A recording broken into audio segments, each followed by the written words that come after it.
to you on the 660 star or diamond on the first dial tone line. And this is going to be a demonstration of the old-style coin collect and return test, which is still on our 660 on the 6th level.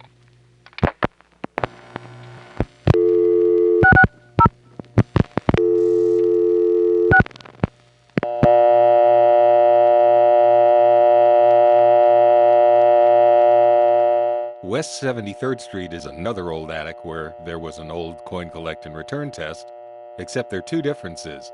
First, it's on position 6 instead of position 16, and this one is falling apart by the time I recorded in 1977. Now, I don't have a coin phone here, but I do have something I didn't have at Jimmy's house, the knowledge of how to make the test line go through its paces, even though I don't have a coin phone. I have a spare coil from a bell out of a 500 set. That coil is an inductor that happens to be the right resistance to simulate a coin in a phone. So I just have to connect that bell coil between the positive side of my line and ground. But not yet. First, let's dial a 2 with no coin in the phone, so to speak.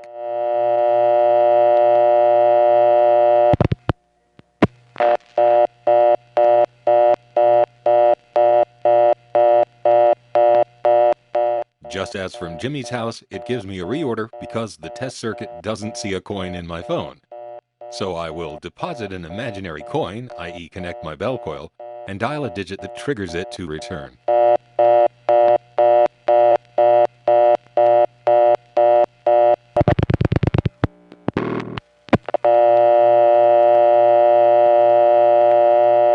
See? My imaginary dime was just returned. And by the way, in order to make it work normally, I have to quickly remove the ground on my line right after it returns. Otherwise, it won't like that. Now, shall I be really daring and collect my imaginary dime? Okay, I guess so. First, I have to put the ground back. Here goes.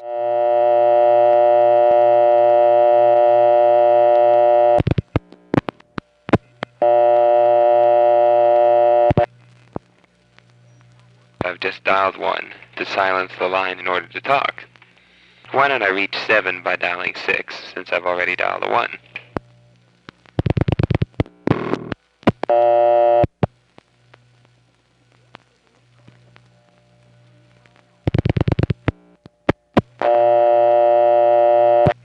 Okay, those worked properly. Now, what happens when the coin doesn't return or collect? I've been taking the coin off when it returned or collected. And now I'll demonstrate what happens when you dial those digits and the coin does not return or collect.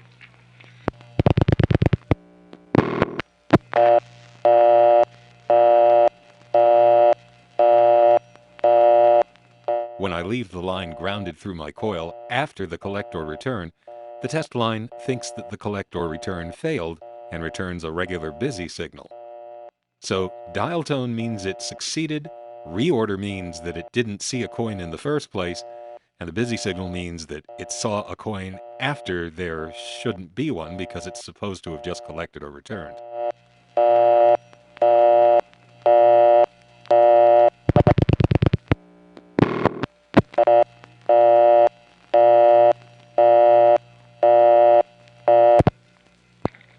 Now notice how when I dial 4, 5, 6, 9, and 0, it doesn't mind that the coin doesn't go away because it actually didn't even return or collect. All it's doing is testing to see if it's there.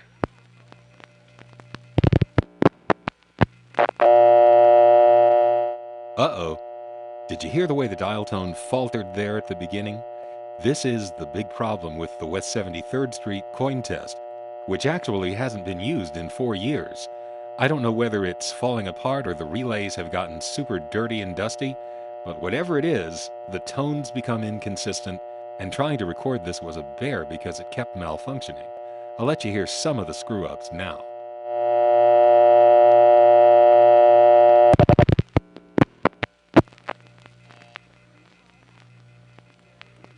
Well, it ain't perfect, as you can well see. Now I'll get the 2 effect by dialing 1, 1. Where'd that come from? Okay, well anyway, I'm now going to dial 1, 1.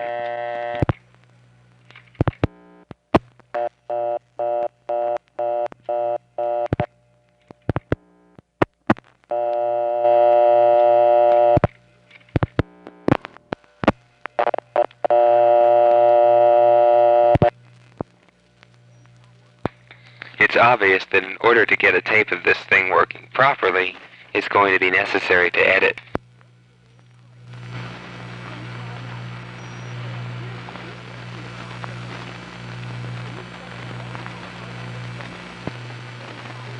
All right, let's rummage around some more in the attic and find the dial speed test, which in West 73rd Street is on position 11. So I'll dial 660, and at the second dial tone, I'll dial 01. And by the way, the dial tone it gives you that tells you to dial a 0 so that it can check your speed is louder than you could possibly imagine. There's no way I can even represent it on the tape. It's as if the entire dial tone power of the entire central office with no attenuation is connected to your phone when you hit this test line. I've turned it down.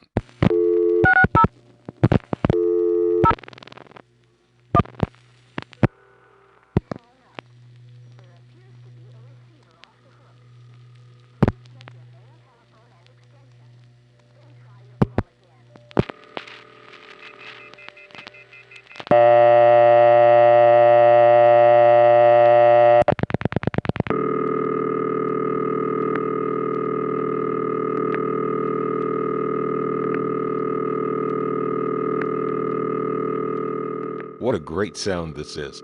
This is the sound of all three phases of ring combined. It rings 2 seconds out of every 6, and if you combine all three phases together, it sounds like this, with a double tick every 2 seconds as it switches phases. And this amazing sound is just being used to tell you that your rotary dial is at the right speed. When I reset the test, it takes forever to get ready again, and during that time you hear all of these cool central office power sounds. I'll dial a 0 that's too fast, then I'll reset it again and dial a 0 that's too slow.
All right, now that recording you've been hearing in the background, in case you were wondering, is this. This is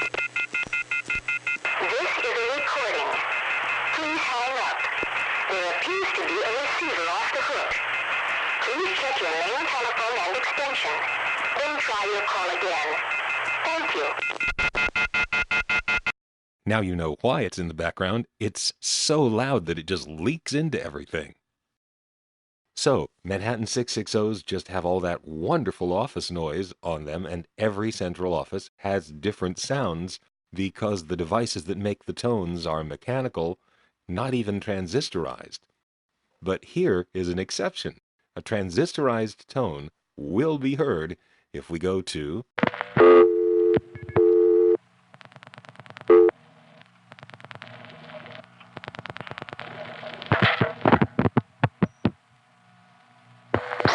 6959462. the West 36th Street office, a great building that has all four types of switching: panel, 1-bar, 5-bar, and ESS.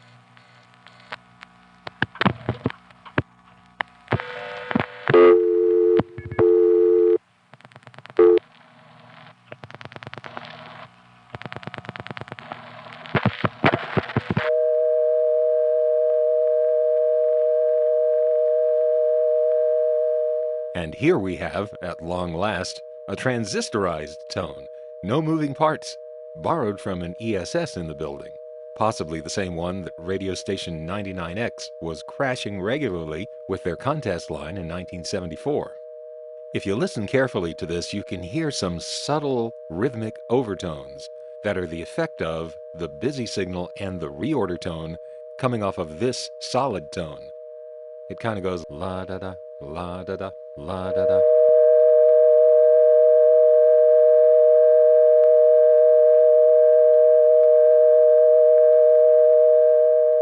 I could go on and on about West 36th Street. But first, let's change the background. I'll get back to this 660 dial tone, but let's put on something more appropriate, the idle line noise from the Wisconsin 7 panel. Okay, as I was saying, West 36th Street had so many panels: Lackawanna 4, Pennsylvania 6, Longacre 3 and 5, Bryant 9, Wisconsin 7, and there was 244, I forgot what the name is on that one. There was a panel sender tandem called Knickerbocker that was in use up till the early 70s for calls that crossed the East River. And the first #1 ESS tandem that we ever heard was right here. We're calling from the Oxford 5 crossbar 1, and there are more.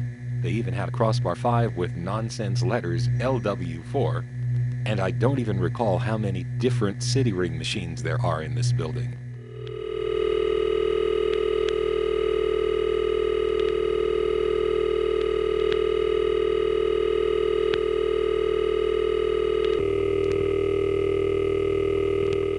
At least 2, maybe 3, maybe more.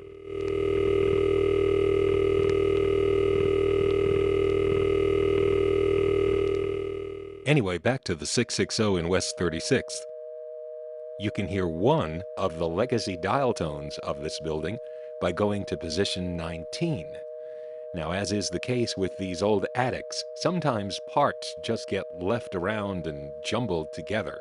So when I dial 09, you'll hear 3, count 'em, 3 touchtone tests, ironically on top of an old dial tone, all on the same trunk for some reason, each one with its own beep at a different relative volume, and they're just kind of cycling around, not even in sync with each other, but each beeping every 15 seconds.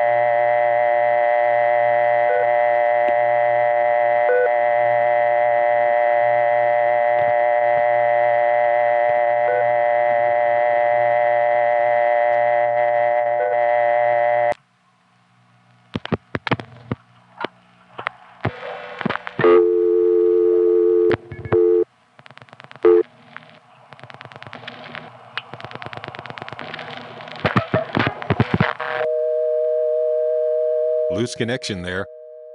Okay, one more thing. There is actually another coin test line here in West 36th Street, and because it's a different central office, it has different noises. Also, there's a recording in the background But instead of the permanent signal recording, it's the infamous, "I beg your pardon, your time is up." You'll hear that for just a minute. Here's 06 to go to position 16, and then I'll do a few coin test things.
This one, too, is falling apart. No reorder, and sometimes the dial tone doesn't come on.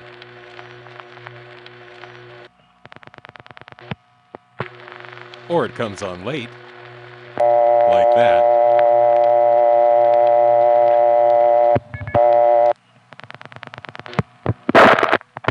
Yow!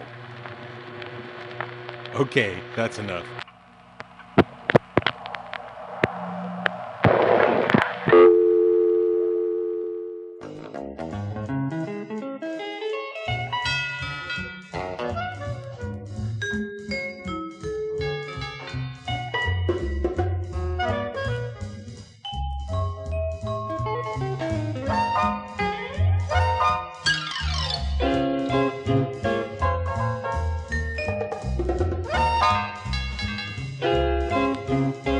You know, I was just listening to this tape with all the beeps, bops, and boops sliding from one dial tone to another, hanging up, ringing, picking up, and the whole thing reminded me of this wacky 1960s arrangement.